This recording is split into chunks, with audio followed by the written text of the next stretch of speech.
بسم اللہ الرحمن الرحیم۔ ناظرین کرام، آج رمضان کی 6 تاریخ ہے۔ ہم تزکیہ بالقرآن کے اگلے پروگرام کے ساتھ حاضر خدمت ہیں۔ تزکیہ بالقرآن کے حوالے سے ہمارا آج کا موضوع یہ ہے کہ کیا کوئی خالق موجود ہے؟ منکرین خدا کا سوال، کیا کوئی خالق واقعی موجود ہے؟ یہ سوال جو ہے یہ منکرین خدا کی طرف سے سامنے آتا ہے۔ یعنی جو لوگ خدا کا انکار کرتے ہیں کہ کیا اس کائنات کا کوئی خدا موجود ہے جو دکھائی نہیں دیتا، سنائی نہیں دیتا، تو وہ یہ سوال کرتے ہیں کہ کیا کوئی خالق واقعی موجود ہے، اور بڑی سنجیدگی سے بھی کرتے ہیں اور مذاق اڑاتے ہوئے بھی کرتے ہیں کہ اگر کوئی موجود ہوتا تو وہ نظر آتا، پتہ چلتا، ہر ایک کے پاس اس کا واضح ثبوت ہوتا، آنکھوں سے دیکھا ہے اس نے، کانوں سے سنا ہوا ہے، کوئی اس کو ایسا حتمی ایویڈنس اس کے پاس موجود ہے۔ اسی بات کو یہ بیان کیا ہے، اگر موجود ہے تو وہ کائنات اور اشیاء کائنات کی طرح ہمارے حواس یا ہمارے تجربہ و مشاہدہ میں کیوں نہیں آتا، جیسے اس کائنات کے دوسرے حقائق آتے ہیں۔ یہ ان کی بات ہے، مینلی بات جو وہ کہتے ہیں وہ یہ ہے کہ اگر وہ موجود ہے تو پھر جیسے کائنات کی اور چیزیں نظر آتی ہیں، خود کائنات نظر آتی ہے، اسی طرح اسے ہمارے حواس کی گرفت میں آنا چاہیے، ہمارے تجربہ و مشاہدہ میں آنا چاہیے، یا چلیں اگر ایسا نہیں تو کوئی ایسا حتمی ثبوت ہو، کوئی ایسا ایویڈنس ہو کہ جس کے بعد اس کے بارے میں شک کی کوئی گنجائش ہی نہ ہو۔ جس طرح ہم سورج کو دیکھتے ہیں اور مانتے ہیں، چاند کو دیکھتے ہیں اور مانتے ہیں، ہوا کو دیکھتے نہیں ہیں، محسوس کرتے ہیں اور مانتے ہیں کہ ہوا ہوتی ہے۔ اسی طرح اور چیزیں جن کا ہم حتمی ثبوت رکھتے ہیں تو ان کو مانتے ہیں۔ تو اگر خدا موجود ہوتا تو وہ بھی حتمی ثبوت کے ساتھ سامنے آتا اور ہم ضرور مان لیتے۔ چونکہ ایسا نہیں ہو رہا تو وہ کہتے ہیں کہ ہمارے خیال میں کوئی خالق حقیقتاً موجود نہیں ہے۔ یعنی یہ ان کی بات ہے، مینلی بات جو ان کی ہے وہ یہ ہے۔ تب اس پر ہم دیکھتے ہیں کہ کیا بحث کی جا سکتی ہے۔ اگر یہ مانا جائے کہ کائنات اور اشیاء کائنات کا کوئی خالق نہیں ہے تو پھر گویا یہ خود اپنی خالق ہیں۔ یعنی کہ یہ تو صاف محسوس ہوتا ہے کہ یہ کائنات بھی بنی ہوئی چیز ہے، یعنی بنائی گئی ہے، سیٹ کی گئی ہے۔ یہ اتنے بڑے بڑے کرے، ان کے اندر ایک نظام، ایک اس میں کشش کا بہت بڑا سسٹم ہے، یا اس کے اندر جو بھی سائنسی توجیہات مختلف بھی ہیں، تو جو بھی وہ توجیہات ہیں ان کے مطابق ایک پورا سیٹ اپ ہے جو کیا گیا ہے۔ اور اسی طرح اشیاء کائنات جو ہیں نو بنو رنگا رنگ طریقے کی، عجیب و غریب اپنے اندر نظام رکھتی ہیں، تو کیا ان کا کوئی خالق نہیں ہے؟ اگر یہ خالق نہیں ہے تو پھر ایسا ہی لگتا ہے کہ انہوں نے خود اپنے آپ کو بنایا ہوگا۔ لیکن ان کے بارے میں پھر یہ سوال پیدا ہوتا ہے کہ یہ خالق کیسے ہو سکتی ہیں، جبکہ یہ ارادے علم اور عقل سے خالی ہیں۔ کسی بھی چیز کو لے لیں، ایسا نہیں محسوس ہوتا کہ چاند کوئی ارادہ رکھتا ہے، چاند کے پاس کوئی علم ہے یا اس کے پاس عقل ہے، سورج کا معاملہ یہ ہے، یا اور ستاروں کا معاملہ یہ ہے، یا خود زمین جس پر انسان بستا ہے اس کا معاملہ یہ ہے، اس کے اندر جو پہاڑ ہیں ان کا معاملہ یہ ہے کہ وہ علم، ارادہ اور عقل رکھتے ہیں۔ بالکل نہیں ہے۔ انسان نے اس پر برسوں سے زمین پر چل پھر رہا ہے، کہ اشیاء سے اس کا واسطہ پڑتا ہے، توڑتا پھوڑتا ہے، ایک شے سے دوسری شے بناتا ہے، جو چاہتا ہے اس کے اوپر وہ عمل دخل جو کر سکتا ہے وہ کرتا ہے۔ لیکن ان کے اندر سے کسی ارادے کا ظہور نہیں ہوتا، بلکہ انسان اس پہ اوپر بعض چیزوں پہ وہ بڑا کنٹرول حاصل کر لیتا ہے اور اپنی مرضی مطابق ان کو ڈھالتا ہے۔ البتہ ایک اور بات ہے، اور وہ یہ کہ ان کا یہ سارا نظام ارادے، علم اور عقل سے ہرگز خالی نہیں ہے۔ اگر نظام کو دیکھا جائے یا نظم کائنات کو دیکھا جائے، ان کا جو سسٹم ہے تو اس کے اندر لگتا ہے کہ کوئی ارادہ کار فرما ہے، اور ایک باقاعدہ علم ہے جس کے اوپر یہ بنائی گئی ہیں، جس کے اوپر یہ یعنی کہ ان کی کریشن ہوئی ہے۔ اگر کوئی کریٹر ہے تو ایک کسی ڈیزائنر نے ان کو ایک طریقے سے ڈیزائن کیا ہے، اور اس کے اندر عقل و دانش اور حکمت پائی جاتی ہے۔ مثال کے طور پر سورج اگر نکلتا ہے تو وہ زمین کو حرارت پہنچاتا ہے۔ زمین اتنے فاصلے پر ہے کہ مناسب حرارت جس سے زندگی پروان چڑھے، یعنی یہ نہیں کہ زندگی ختم ہو جائے، فصلیں پکیں، انسان کے لیے رزق کا بندوبست ہو. تو اتنی حکیمانہ سیٹنگ ہے سورج کی زمین کے ساتھ فاصلے کے حوالے سے. سورج کی حرارت اس کے لیے تعمیر کا کام کرتی ہے. یعنی کائنات میں ہم یہ دیکھتے ہیں کہ اس کی ہر چیز حسن تخلیق کا معجزانہ اظہار ہے. یہ ایک چیز جو ہمارے سامنے آتی ہے نا، کہ کائنات میں جس طرف بھی ہم دیکھیں، جس چیز کو بھی دیکھیں، وہ تخلیق کی خوبی اپنے اندر معجزانہ سطح کی رکھتی ہے. یعنی جو انسان کی عقل کو عاجز کر دیتی ہے. انسان یعنی کہ یہ سوچ نہیں سکتا کہ یہ اس کی تخلیق جو ہے کس اعلیٰ سطح پر ہوئی ہے، یعنی اس کو جو بنایا گیا ہے کس اعلیٰ سطح پر بنایا گیا ہے. ہر چیز میں اتھا معنویت ہے، یعنی ہر چیز جو ہے اس میں گہری معنویت ہے، یعنی میننگ فل ہے ہر چیز. ایسا نہیں کہ اگر یعنی جو مختلف کرے ہیں ان کو دیکھیں، چاند ہے تو ایک بیکار چیز ہے، یہ ہو یا نہ ہو اس کا کوئی فرق نہیں، اس کے نتیجے میں زمین پر کوئی افادیت نہیں. ایسا نہیں ہے، زبردست افادیت ہے. اسی طرح خود زمین کو دیکھیں تو زمین کے پہاڑ جو ہیں اپنے اندر پوری ایک افادیت رکھتے ہیں. زمین کے اوپر سورج کی حرارت کا ایک معاملہ جو ہے جس سے پھر وہ بارشوں کا نظام بنتا ہے، یہ سارا معنویت رکھتا ہے. پورا ایک یعنی کہ ایک نتیجہ خیزی ہے جو اس سے پھر مقصود ہے. غیر معمولی اہتمام ہے، ایک ایک چیز کا اہتمام ہے. یعنی یہاں پر اگر زندگی پیدا ہوئی ہے تو اس کے لیے رزق کا بندوبست ہے. تو جس طرح کی ضرورت ہے اس طرح کا بندوبست موجود ہے. اس میں حکمت ہے، یعنی کائنات کی اشیاء میں، کائنات کی مجموعی سیٹ اپ میں بڑی دانائی ہے، تدبیر ہے، منفعت ہے، نفع ہے، فائدہ ہے اور حیرت انگیز نظم و ترتیب ہے. ایسا سیٹ اپ ہے، ایسا سسٹم ہے کہ جس کو دیکھ کے انسان کی عقل حیرت زدہ ہو جاتی ہے. بے مثال اقلیدس اور ریاضی ہے.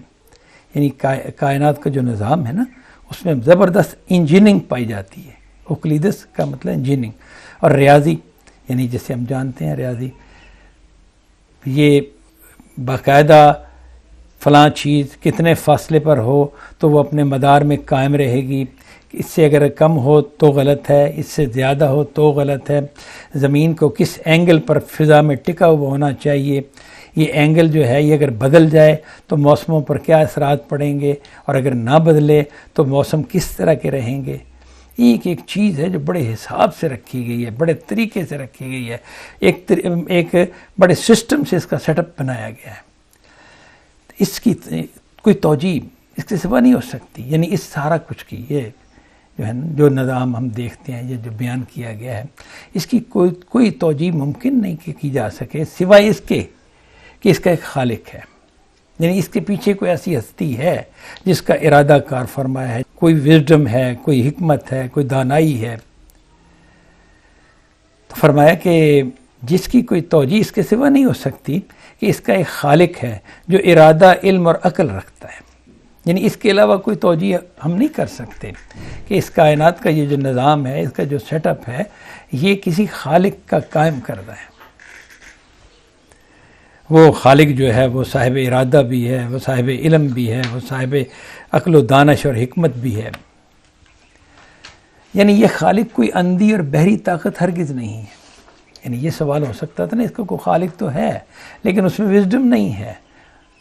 ایسا نہیں ہے، یہ نہیں ہو سکتا کہ اس کا خالق جو ہے کوئی اندھی اور بحری طاقت ہو، بلکہ ایک لامحدود ذہن ہے. یعنی اس کا خالق جو ہے وہ ایک بہت بڑا ذہن ہے. اس لیے کہ طاقت کا ظہور اگر کسی علیم و حکیم ہستی کی طرف سے نہ ہو تو اسے جبر محض ہونا چاہیے.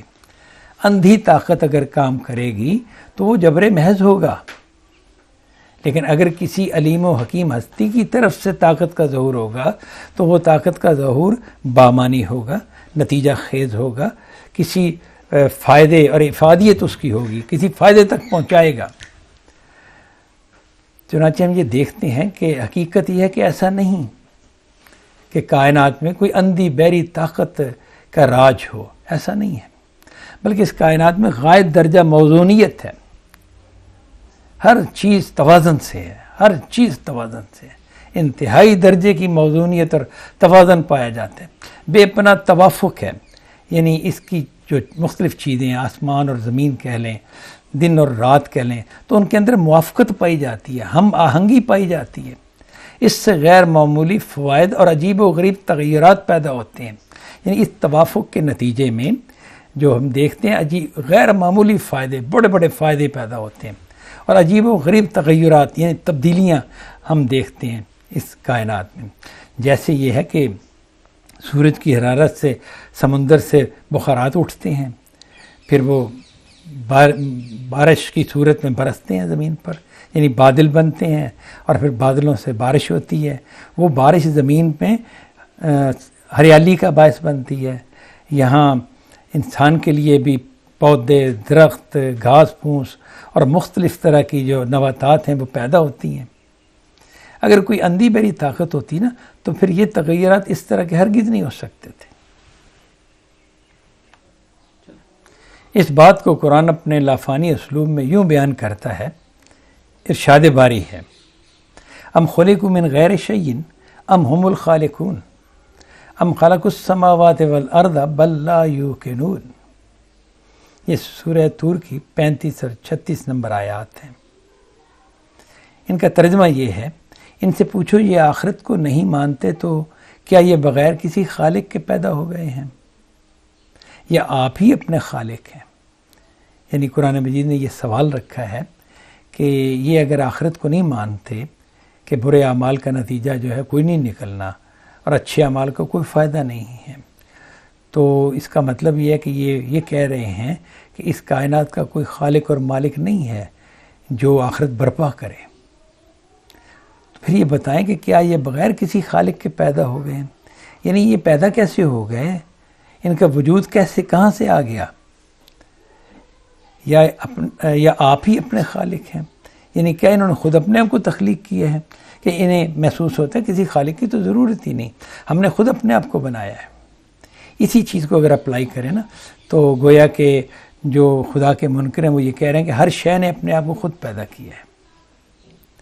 تو ظاہر ہے یہ ہم جانتے ہیں کہ ہم نے خود کو نہیں پیدا کیا۔ اشیاء تو چلے ہم سے نہیں بولتی، ہم دیکھ سکتے ہیں اشیاء کے بارے میں کہ وہ اپنے آپ کو پیدا کرنے کی صلاحیت نہیں رکھتی، لیکن اپنے آپ کو تو ہم بالکل ہی جانتے ہیں۔ ہم تو شعوری طور پر یہ جانتے ہیں کہ ہم نے خود کو نہیں پیدا کیا۔ آگے فرمایا کہ یا زمین اور آسمانوں کو انہوں نے پیدا کیا ہے۔ یہ جو زمین اور آسمان ہے، زمین جس پر یہ رہ رہے ہیں اور اس اوپر آسمان کی چھت ہے، بہت بڑا آسمان ہے، تو یہ انسانوں نے بنایا ہے؟ ظاہر ہے بالکل نہیں۔ کوئی انسان نہ کبھی کسی نے یہ دعویٰ کیا ہے، نہ کوئی کر سکتا ہے۔ نہیں، یہ بات نہیں ہے، بلکہ یہ یقین نہیں رکھتے۔ یعنی ایسا نہیں ہے کہ ان کو یہ کنفیوژن ہے کہ ہم نے خود کو بنایا ہے، آسمانوں کو ہم نے پیدا کیا ہے۔ فرمایا نہیں، یہ ظاہر ہے یہ نہیں کہتے، نہ یہ حقیقت ہے۔ ان کا معاملہ یہ ہے کہ یہ یقین نہیں رکھتے، یعنی یہ یقین کرنا ہی نہیں چاہتے۔ کس چیز پر؟ ان آیات کے حوالے سے اگر دیکھا جائے تو یہ ہے کہ آخرت ہوگی، اعمال کا حساب کتاب ہوگا، خدا فیصلہ کرے گا، خدا واقعتاً ہے اور وہ لازماً اچھائی اور برائی میں فرق کر کے رہے گا۔ یعنی ان کا یہ معاملہ ہے کہ یہ خدا کے وجود کا انکار اس وجہ سے کرتے ہیں کہ اس سے پھر آخرت ثابت ہوگی، اور آخرت ثابت ہوئی تو پھر اس کے نتیجے میں اچھے اور برے اعمال کا فرق ماننا پڑے گا۔ وہ یقین کرنا ہی نہیں چاہتے۔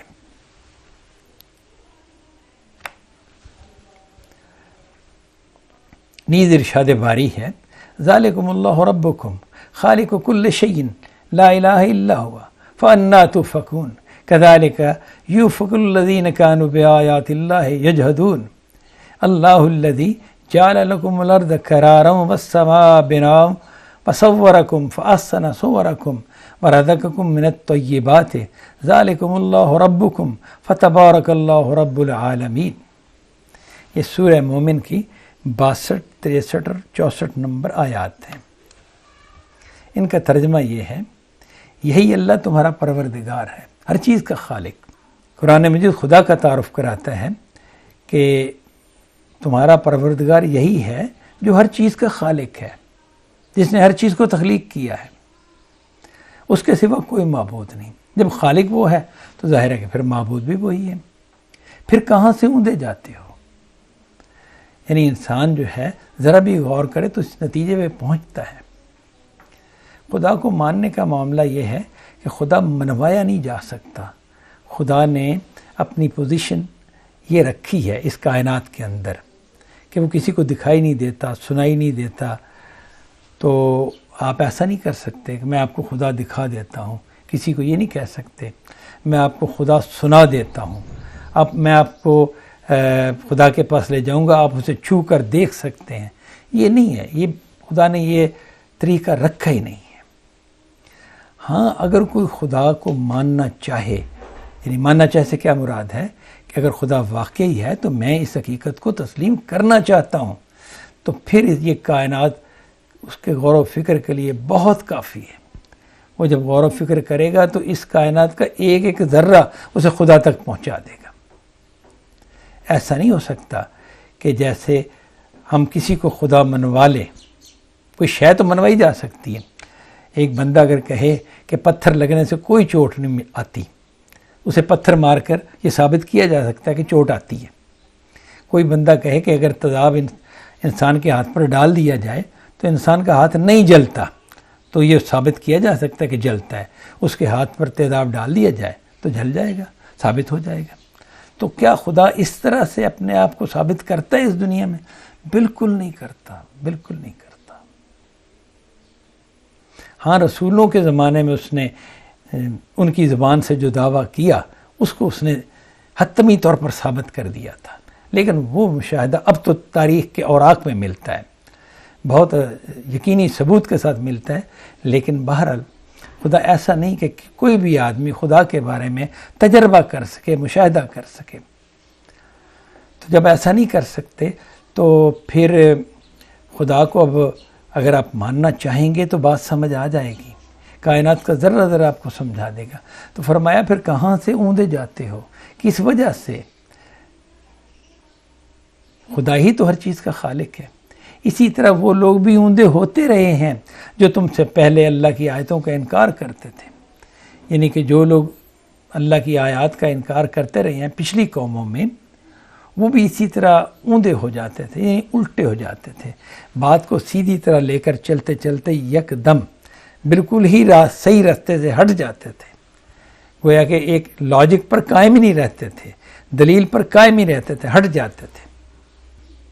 اللہ ہی ہے جس نے زمین کو تمہارے لیے مستقر اور آسمان کو چھت بنایا اور تمہاری صورت گری کی، تو تمہاری صورتیں نہایت عمدہ بنائیں اور تم کو پاکیزہ چیزوں کا رزق عطا فرمایا۔ یہی اللہ تمہارا پروردگار ہے، سو بڑا ہی بابرکت ہے اللہ جہانوں کا پروردگار۔ یعنی یہ بتایا کہ اللہ ہی وہ ذات ہے جس نے زمین کو تمہارے لیے ٹھکانہ بنایا کہ یہاں تم رہو، یہاں زندگی بسر کرو، اور آسمان کو چھت بنایا۔ جس طرح گھر کی چھت جو ہے اسے محفوظ رکھتی ہے بہت سی آفات سے، دھوپ سے، سردی گرمی سے بچاتی ہے، بارش سے بچاتی ہے، اسی طرح آسمان کو تمہارے لیے محفوظ چھت بنایا، محفوظ رکھنے والی چھت بنایا، اور تمہاری صورت گری کی، تمہاری شکلیں بنائیں، تو تمہاری صورتیں بہت عمدہ بنائیں۔ انسان اپنی شکل اپنے آپ اس شکل سے بہتر نہیں سوچ سکتا، یعنی اگر وہ خود ڈیزائن کرنے لگے تو اپنی ایک تصویر بنا کر پھر کہے کہ اگر میرا ناک اس جگہ ہوتا، یا کان اس جگہ ہوتے، یا میری آنکھیں فلاں جگہ ہوتی تو زیادہ بہتر ہوتی، یہ نہیں ہو سکتا۔ خدا کی کسی بنائی چیز کو آپ بدل کر نیا ڈیزائن، بہتر ڈیزائن نہیں دے سکتے۔ خدا نے ایک عجیب حسن رکھا ہے، جس چیز کو بھی بنایا ہے بہت ہی خوبصورت بنایا ہے۔ اور یہاں بتایا کہ اللہ تعالیٰ نے اے انسانوں تمہاری صورتیں نہایت عمدہ بنائی ہیں، اور پھر تم کو پاکیزہ چیزوں کا رزق عطا فرمایا ہے۔ یہی اللہ تمہارا پروردگار ہے، یعنی یہ جو ہے اس کا خالق وہی تمہارا پروردگار ہے، سو بڑا ہی بابرکت ہے اللہ جہانوں کا پروردگار۔ فرمایا کہ اس کی برکت تم اس کائنات میں دیکھتے ہو، تو جہانوں کا پروردگار جو یہ بہت ہی بابرکت ہے، اس کی برکت سے ہی انسان فیض پاتے ہیں۔ وآخر دعوانا ان الحمد للہ رب العالمین۔